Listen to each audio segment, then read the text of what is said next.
आप सभी का स्वागत करता हूं आज के हमारी वीडियो में। और आज हम लोग डिस्कशन करेंगे क्लास 12 के पॉलिटिकल साइंस का पहला चैप्टर, जिसका हमारा जो टॉपिक होगा वो हमारा होगा क्यूबन मिसाइल क्राइसिस।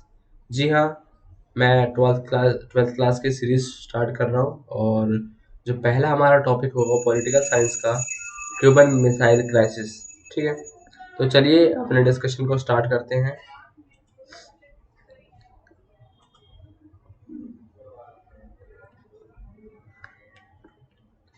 यहाँ पे जैसे कि आप देख सकते हो कि हमारा जो टॉपिक है क्यूबन मिसाइल क्राइसिस नाम है इसका। मैंने ये जो वीडियो है वो क्लास 12 के लिए तो बनाई ही है, साथ में कुछ कॉम्पिटेटिव एग्जाम्स के लिए भी बनाई है, जिसमें कुछ ऐसी चीज़ें हैं, इसमें कुछ फैक्ट्स हैं, कुछ ऐसे इंटरेस्टिंग बातें हैं जो मैंने इसमें क्लियर कर रखी हैं, जिससे जो कॉम्पिटेटिव एग्जाम की प्रिपरेशन कर रहे हैं तो उनके लिए भी हेल्पफुल होगा। ठीक है, तो वही इस लाइन में बताया गया है, cover all NCERT and interesting fact about this topic. तो कुछ फैक्ट्स हैं, कुछ टॉपिक्स हैं इसके बारे में। तो चलिए स्टार्ट करते हैं हम। तो किसी भी टॉपिक्स को स्टार्ट करने से पहले, किसी भी स्टडी को स्टार्ट करने से पहले सबसे पहला जो चीज़ हमें समझनी होती है वो होता है बैकग्राउंड। तो हमें पहले बैकग्राउंड समझना है कि आखिर वो टॉपिक में चल क्या रहा था, आखिर पूरे सीन में चल क्या रहा था। तो जी हाँ, पहले हम बैकग्राउंड समझ लेते हैं कि बैकग्राउंड क्या है, उसके बाद हम स्टार्ट करते हैं। यहाँ पे हमने US and USSR emerge as two power super power of the world at the end of second world war in 1945। ठीक है, तो हमें पता है कि 1945 में जब यूएसए इंटरवेन करता है वर्ल्ड वॉर सेकेंड में, और जापान में के दो शहरों में हिरोशिमा और नागासाकी पे बम गिरा देता है, एटॉमिक बम गिरा देता है, तो वर्ल्ड वॉर 2 का एंड हो जाता है, समाप्त हो जाता है। उस समय सिर्फ दो ही चीजें थी, एक यूएस और एक यूएसआर, जो कि सुपर पावर के नेचर में, सुपर पावर के एक होता ना, एक आइडेंटिटी, एक टाइटल दिया जाता है कि सुपर पावर है। तो यूएस और यूएसआर ही पूरी दुनिया में दो ऐसी सुपर पावर थी दुनिया में जो इमर्ज होकर आई थी जब वर्ल्ड वॉर 2 का एंड हुआ था। ठीक है, world was divided into two blocks. World दो ब्लॉक्स में डिवाइड हो गया, पहला यूएस और दूसरा यूएसएसआर। यूएसएसआर को हम रशिया आज के टाइम में कहते हैं, जो रशिया हमारा है उसे को यूएसएसआर कहते हैं, Soviet union.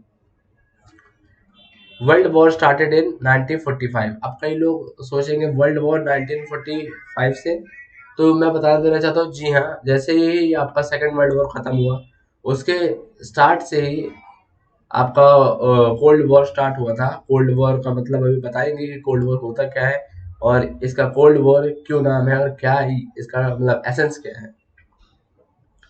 Clashes of ideology, अब यहाँ इस चीज को समझना है कि ये जो यूएस और यूएसआर था वो सिर्फ ऐसा नहीं था कि आपको हथियारों से लड़ना है, आपको मिलिट्री पावर। वो एक्चुअली आइडियोलॉजी, वो मानसिकता का भी, वो विचारधाराओं का भी युद्ध था। विचारधाराओं से भी इसके क्लैशेस होते थे, युद्ध होते थे, विचारों से भी युद्ध किए जाते थे।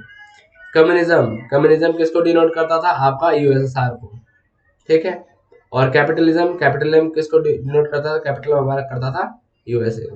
ठीक, तो कम्युनिज्म मतलब यूएसआर, उसकी आइडियोलॉजी, क्योंकि आपको पता है यूएसआर के, अगर आप बैकग्राउंड जानना चाहोगे तो ये आप अच्छे से जानते हो कि कार्ल मार्क्स ने जब सोशलिस्ट कम्युनिज्म का आइडिया दिया था, उसी से प्रभावित होकर व्लादिमीर लेनिन ने आगे रशियन रेवोल्यूशन में बहुत बड़ा योगदान दिया, साथ में अक्टूबर रेवोल्यूशन में बहुत बड़ा योगदान दिया।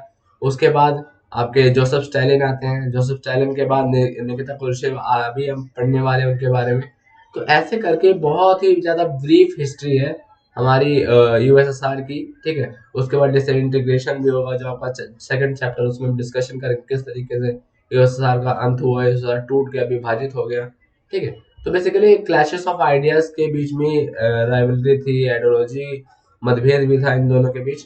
तो इसीलिए अपना मिलिट्री एक्सपेंशन तो ये लोग करते ही थे, साथ ही साथ ये लोग आइडियोलॉजी पर भी कभी ना कभी वाद विवाद लगे रहते थे। अभी आप देखोगे जो क्यूबा है, और क्यूबा किसके तरफ है?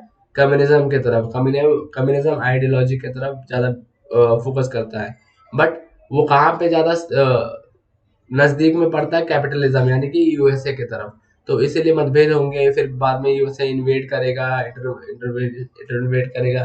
तो बहुत सारी चीजें हैं, हम डिस्कस करेंगे। तो इंटरेस्टिंग टॉपिक है, चलिए शुरू करते हैं यहाँ पे। क्यूबन रेवोल्यूशन ब्राउट कम्युनिज्म इन क्यूबा। अब यहाँ पे क्यूबन रेवोल्यूशन भी हुआ था जो कम्युनिज्म की भावना क्यूबा में ला देता है, ठीक है। तो ये क्यूबन रेवोल्यूशन था क्या एक्चुअली में क्या होता था कि पहले क्यूबा में बटिस्टा, हाँ बटिस्टा था, एक लीडर था वहाँ पे, लीड करता था, अमेरिका का ही था। तो बाद में फिडेल कैस्ट्रो, ठीक है, वो क्यूबन रेवोल्यूशन को लाते हैं और क्यूबा के अंदर कम्युनिज्म की भावना पैदा करते हैं और बाद में वो फिडेल कास्ट्रो जो होता है वो क्यूबा का लीडर बन जाता है, ठीक है, प्रेसिडेंट बन जाता है एक तरीके का। यूएस स्टार्टेड काउंटरिंग कम्युनिज्म इन क्यूबा। अब यूएस को थोड़ा सा भी नहीं भाता था कि हमारे बगल में ही है क्यूबा और वो किसका दोस्त है, किसका अलाय है, यूएसएसआर का, क्योंकि यूएसएसआर भी कम्युनिज्म की भावना रखता है और आपका क्यूबा भी कम्युनिज्म की भावना रखता है। तो ये चीज थोड़ा परेशान कर रही थी। आगे देखते हैं, आगे है आपका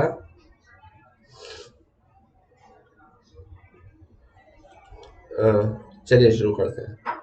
तो हमने यहाँ तक पढ़ लिया। When the USSR watched that communism in Cuba is threatened by the USSR, then it deployed missile in यहाँ स्पेस आएगा in Cuba against USSR। जब यूएसएसआर ने ये देखा कि क्यूबा के अंदर जो कम्युनिज्म की भावना है, जो क्यूबा उनका दोस्त है, अमेरिका जो है उनको परेशान कर रहा है, उनको थ्रेटन दे रहा है, उनको तकलीफें दे रहा है, तो यूएसएसआर ने क्या किया, मिसाइलें जो है क्यूबा के अंदर रखवानी शुरू की, इंस्टॉल करवानी शुरू की क्यूबा के अंदर मिसाइलें। और वो भी कोई छोटी मोटी मिसाइलें नहीं थी, वो न्यूक्लियर मिसाइलें थी जो बहुत बड़ा तबाही मचा सकती है। आपने हिरोशिमा नागासाकी में देखा किस तरीके से मास डिस्ट्रक्शन हुआ, लाखों लोगों की जानें गई, आज भी उसका इफेक्ट जापान में दिखता है। तो इस तरीके की मिसाइलें क्यूबा के अंदर सेटलमेंट करना शुरू हो गई। अब ये जो लाइन है वो कॉम्पिटिटिव एग्जाम्स के लिए है जो प्रिपरेशन कर रहे हैं। This crisis is also known as October crisis. जो ये क्राइसिस हुआ क्यूबन मिसाइल क्राइसिस, उसको हम अक्टूबर क्राइसिस भी कहते हैं। और ये आपके एनसीईआरटी 12th क्लास वालों, ये एनसीईआरटी में नहीं मिलेगा, लेकिन मैंने ये video sorry NCERT plus competitive exams के लिए भी बनाई है, तो प्लीज कोई इसमें दिक्कत की बात नहीं है। अब चलिए बात करते हैं introduction to Cuban missile crisis. Introduction कर लेते हैं कि क्यूबन मिसाइल क्राइसिस होता क्या है और इसके क्या क्या चीजें थी, क्या क्या चीजें हमें पढ़नी है, ठीक है। Cuban missile crisis refers to the event during cold war period in 1962 when Russian deployed missiles in Cuba. जैसे मैंने अभी बताया कि क्यूबन मिसाइल क्राइसिस इस चीज को रेफर करता है, ऐसा इवेंट कोल्ड वॉर का। कोल्ड वॉर का बेसिकली मतलब क्या होता है ऐसा समझना। कोल्ड वॉर का मतलब होता है ऐसा वॉर जिसमें आप शूटिंग मतलब गन नहीं चलाते हो, कोई फाइटिंग नहीं होती है, एक विचारों का युद्ध रहता है, यानी आइडियोलॉजी वॉर होता है, ठीक है। कहीं कहीं आप देखोगे युद्ध हुआ है, ऐसा बात नहीं कि युद्ध नहीं हुआ युद्ध हुए हैं कहीं कहीं, लेकिन बहुत ही माइनर चांसेस थे, ठीक है। बिटवीन अक्टूबर 16 1962 एंड अक्टूबर 28 1968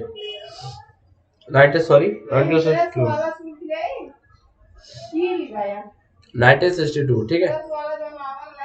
ये आपको क्या बता रहा है, ये इंडिकेट कर रहा है कि इस टाइम पीरियड में युद्ध स्टार्ट हुआ और इसके बीच में Cuban missile crisis adjustment, Cuba में मिसाइल इंस्टॉल करना, बहुत सारी चीजें प्रोसेस इसके बीच में हो रहा था। लगभग ये कुछ 13 दिनों का पीरियड था, 13-12 दिनों का कुछ काम था, जिसके अंदर क्यूबा के अंदर रशिया से मिसाइलें आकर इंस्टॉल हुई।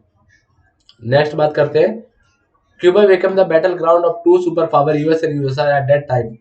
क्यूबा जो है एक बैटल ग्राउंड, एक युद्ध का एक क्षेत्र बन गया, जिसमें किसके लिए क्षेत्र बन गया, दो पावर ब्लॉक के लिए, यूएस और यूएसआर के लिए उस समय में। आगे देख लेते हैं। In April 1961, the leader of USSR were worried that the United States of America would invade communist-ruled Cuba and overthrow Fidel Castro. अब अप्रैल 1961 में जो यूएसआर के लीडर थे बहुत चिंतित थे कि अमेरिका जो है कहीं क्यूबा में इन्वेड ना कर दे, कहीं जो कम्युनिस्ट आइडिया है, आइडियोलॉजी है, उसे हटा ना दे और फिडेल कास्ट्रो को बाहर ना फेंक दे। तो ये आपको बताने की जरूरत नहीं होगी कि क्यूबा में अगर फिडेल कास्ट्रो हट जाएगा तो यूएसआर को क्यों चिंता होगी। दरअसल बात यह था क्योंकि क्यूबा के अंदर कम्युनिस्ट आइडिया था और कम्युनिस्ट किसको सपोर्ट करता था? यूएसएसआर को, इसीलिए वो चाहते थे, चिंतित थे।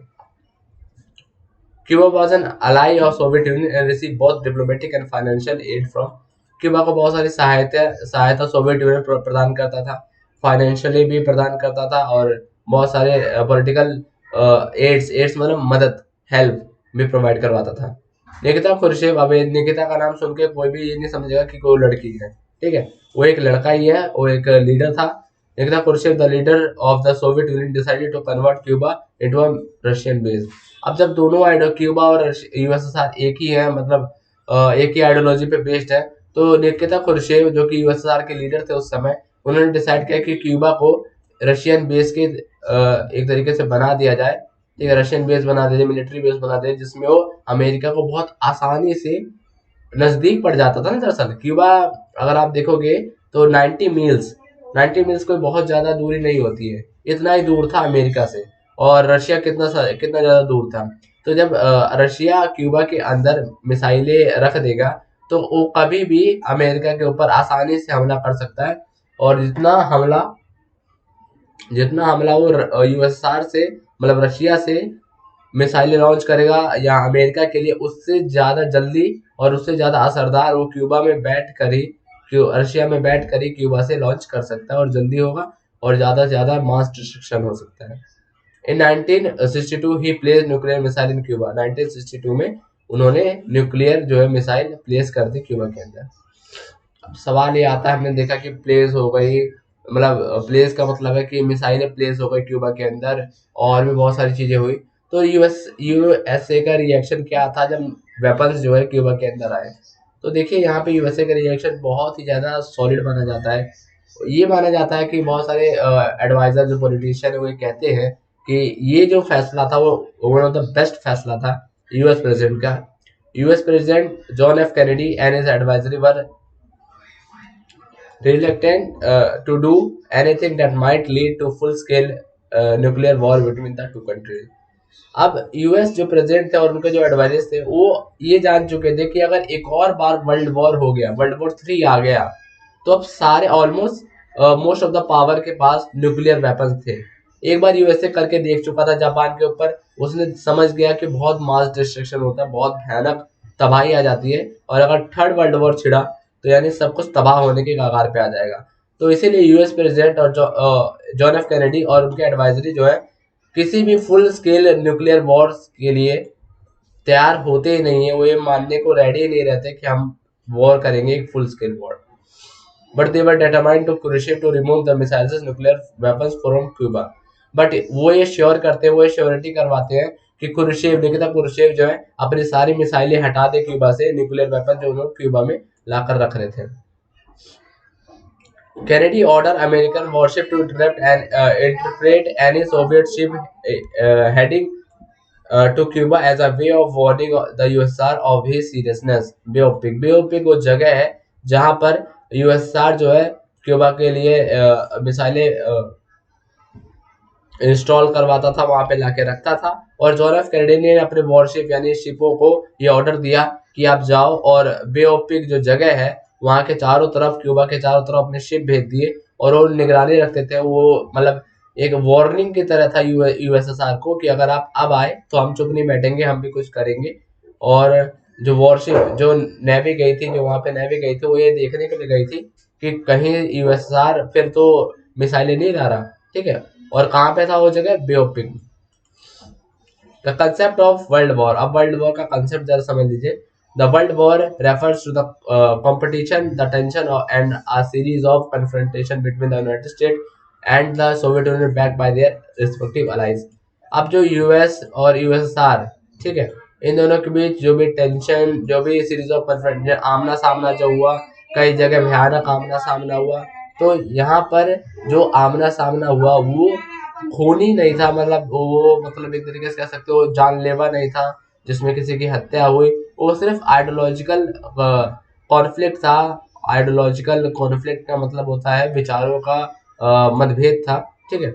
और सिर्फ यूएस और यूएसआर ही नहीं लड़े, उनके साथ में रिस्पेक्टिव अलाइज भी लड़े, उनके साथी भी लड़ने लग गए, ठीक है। आगे के चैप्टर में आप पढ़ोगे किस तरीके से उनके साथी का मतलब है, जैसे यूएसए का साथी हो गया फ्रांस हो गए, और बाकी के जो नाटो के मेंबर थे वो हो गए, और जो यूएसएसआर हो गए वो आपके जो ईस्टर्न यूरोप में जो बाकी कंट्रीज हैं, ठीक है, वो सब हो जाएंगे। तो इस तरीके से, जैसे यूक्रेन एक बहुत बड़ा एग्जांपल है। आजकल तो यूक्रेन और रशिया के कुछ संबंध अच्छे नहीं चल रहे। Fortunately however it never escalate into a hot war. और बहुत बहुत शुक्रगुजार है इस चीज़ के कि कभी भी जो ये कोल्ड वॉर है वो कोल्ड वॉर ही रहा, हॉट वॉर में कन्वर्ट नहीं हुआ, वरना बहुत बड़ा डिस्ट्रक्शन हो सकता था, बहुत ज़्यादा तबाही हो सकती थी। तो गाइज ये था हमारा आज का टॉपिक, कोल्ड वॉर और क्यूबन मिसाइल क्राइसिस। तो उम्मीद है गाइज आपको ये चीज़ें सारी चीज़ें समझ आई होंगी। हमारे साथ जुड़े रहने के लिए बहुत बहुत धन्यवाद।